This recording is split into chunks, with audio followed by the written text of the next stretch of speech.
La Jornada Zacatecas TV, un espacio de libertad.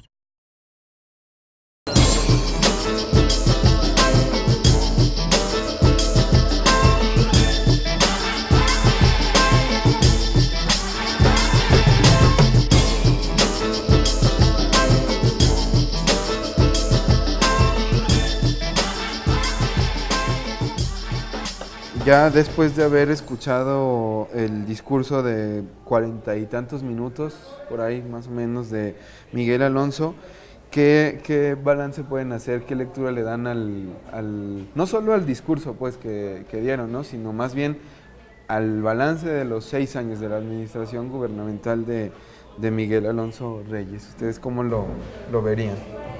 Pues más bien yo la partiría como en dos fases. En la inicial, donde parte de una coalición que lo lleva al poder, no solo de los partidos, sino de fuerzas políticas que confluyeron en ese proyecto con la idea de que no continuara el método, el gobierno basado en la corrupción de Amalia García.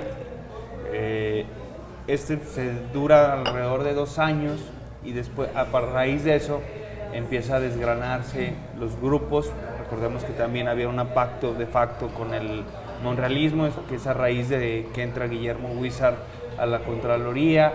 Había otros grupos también ahí dentro del gabinete, y se hizo con esa visión el Plan Estatal de Desarrollo, ¿no? Que estaba basado en el paradigma del desarrollo humano.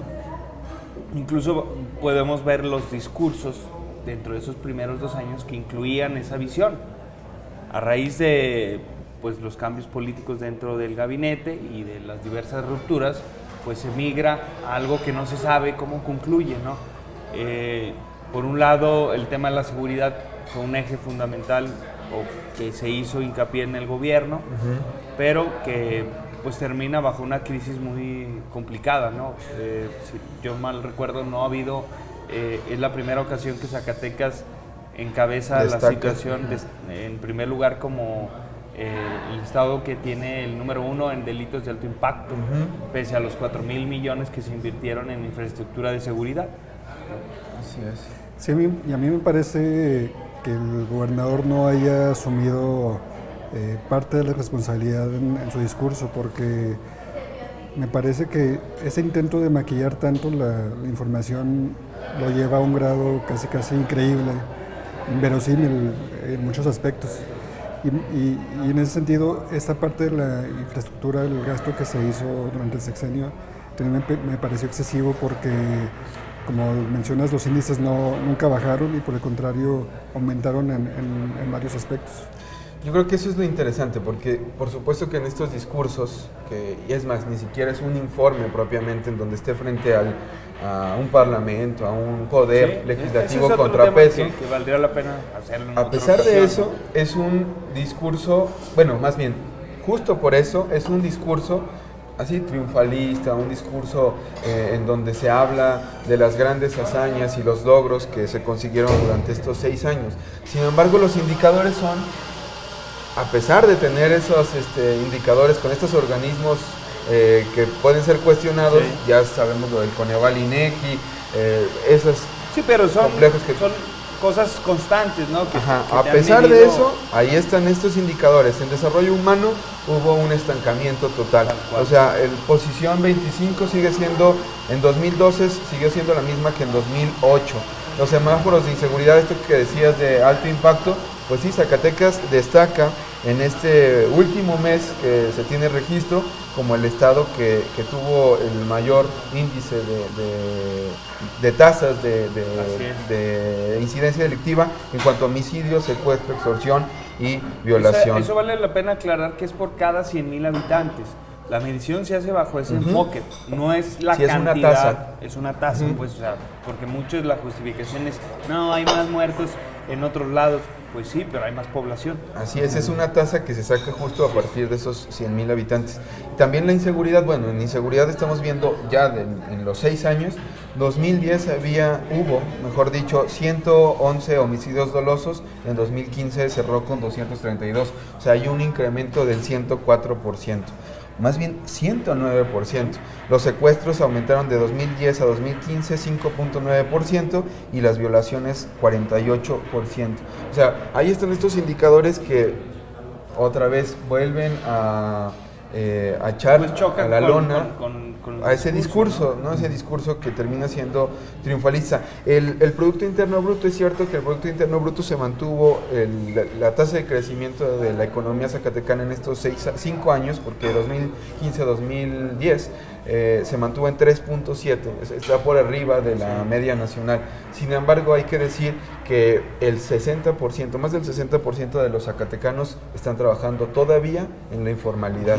O sea, a mí me parece que no hay no sé si las prisas ya de hacerlo, porque también pues, hay que destacar que el informe, por lo regular, normalmente, históricamente, era el 8 de septiembre.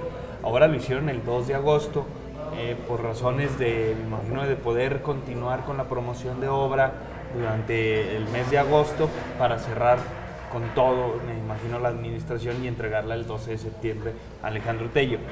Pero bajo estas prisas me parece que dejan de ver cosas que podrían haber destacado un poco más, como es el combate a la pobreza, que frente a un incremento a nivel nacional, aquí en Zacatecas, obviamente podríamos hacer un análisis de cómo logran bajar esos indicadores, pero baja 8%, o sea, hay un avance en ese sentido.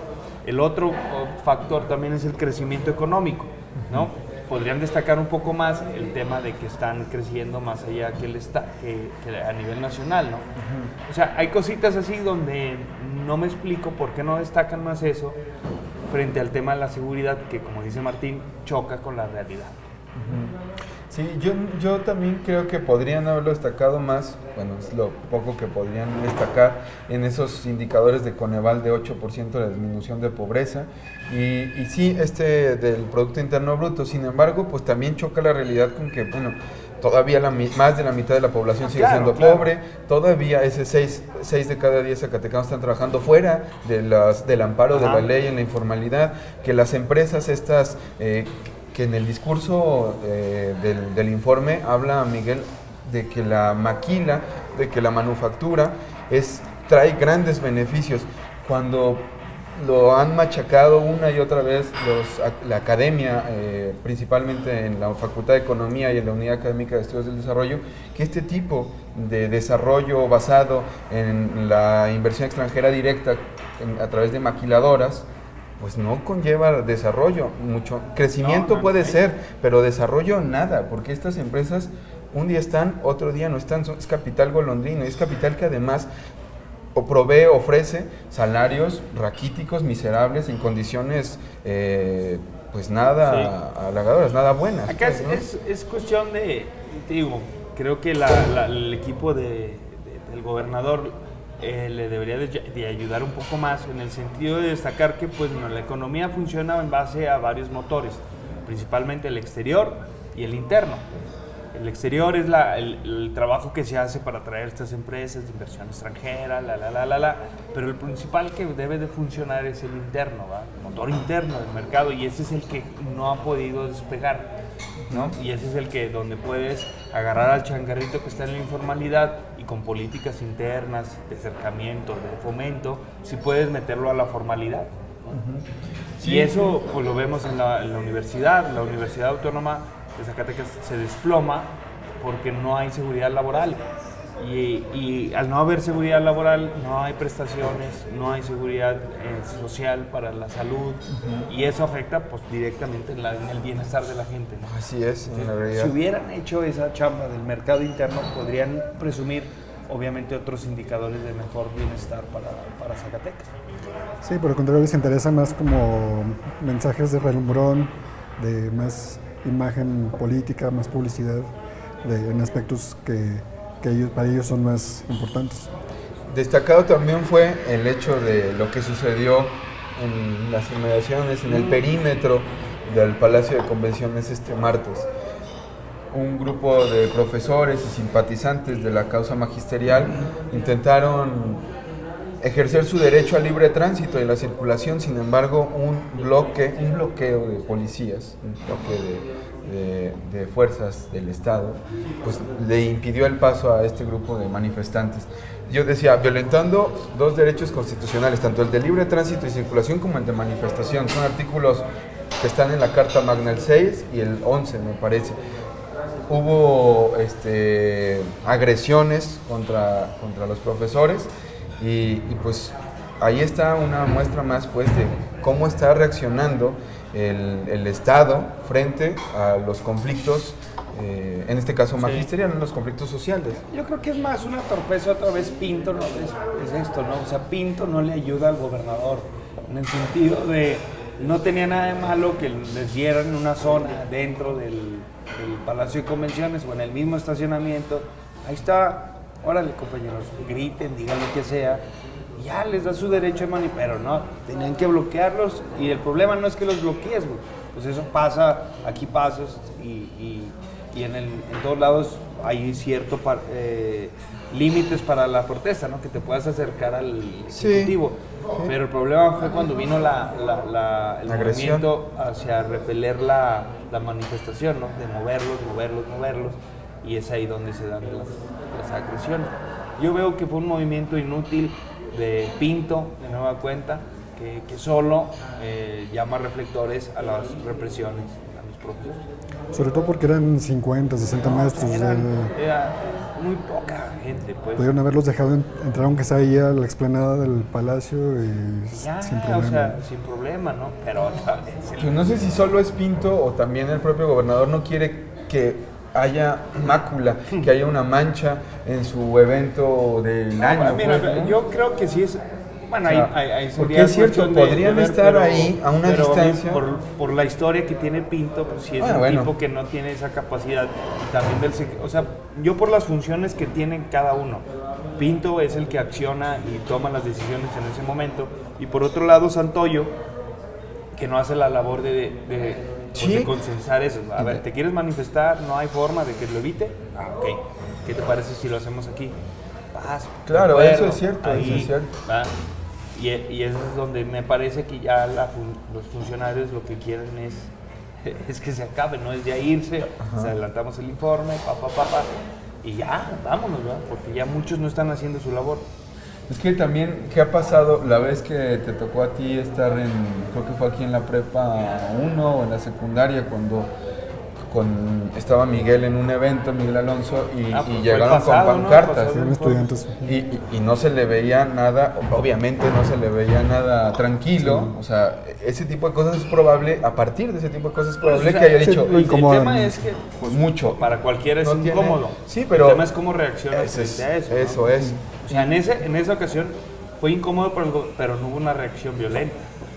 Acá sí, o sea, ¿qué necesidad, repito, Pinto hacer esa detención del profe, que se lleva muchas fotografías en prensa, cuando los pudo haber dejado manifestarse ahí, tal cual, más hasta donde estaba, ¿no?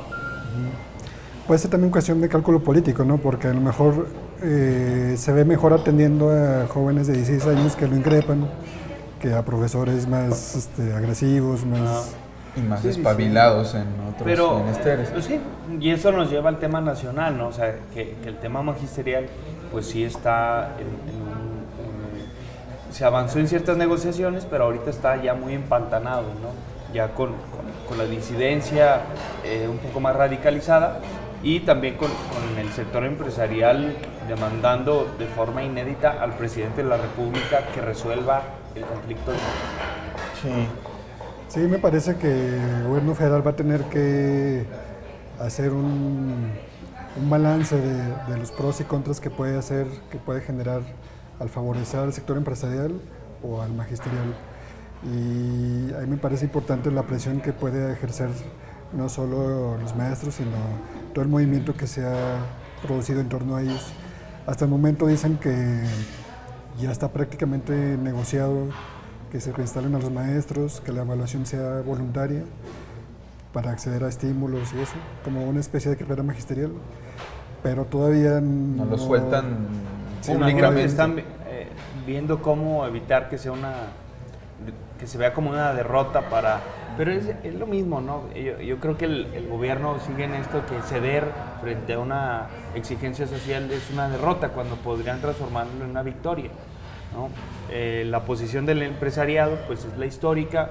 Ahora a mí me llama la atención que ya no sea exclusivamente contra la disidencia o el movimiento social, sino va afortunadamente, cuando menos, contra el responsable del Ejecutivo, ¿no? Aunque que sí es el responsable de resolver el problema. Aunque indirectamente sí va contra estos, ¿no? Porque vienen Sí, bueno, estos históricamente mensajes de... viene, pues, la Coparmex no podría ser de otra forma. No, ni el Consejo Coordinador Empresarial, la CONCAMIN. O sea, indirectamente están presionando al gobierno, pero para que el gobierno no sea excesivamente tolerante, es decir, para que ya... Pero ¿cómo resolverías el frente con ellos? Pues es solucionando los bloqueos, que básicamente son los que ocasionan las pérdidas millonarias en los comercios de Pero ellos, lo que ¿no? se ve también es que detrás de esto, a pesar de que lo que aparentemente les molesta son estas falta de posibilidad para circular sus mercancías y demás, o la dificultad que tienen para ello, es que detrás de esto sí están estos Claudio X González, que se les está yendo el negocio de las manos. O sea, que estaban ya esperando entrar al sistema educativo. Sí, pero son posiciones muy complicadas de defender públicamente. Por eso es fácil el Estado responder, a ver, tú querías fuera ya los bloqueos, a ver, disidencia, movimientos, aquí está su solución, vamos a desbloquear. Y ellos que van a decir, pues la cosa es que no solo, ¿verdad? sí, esa es la cosa, que no solo quieren que desbloqueen, lo que quieren es que continúe esta reforma educativa tal y como la plantearon estos consejos coordinadores empresariales y tal como la han estado divulgando, difundiendo y publicitando.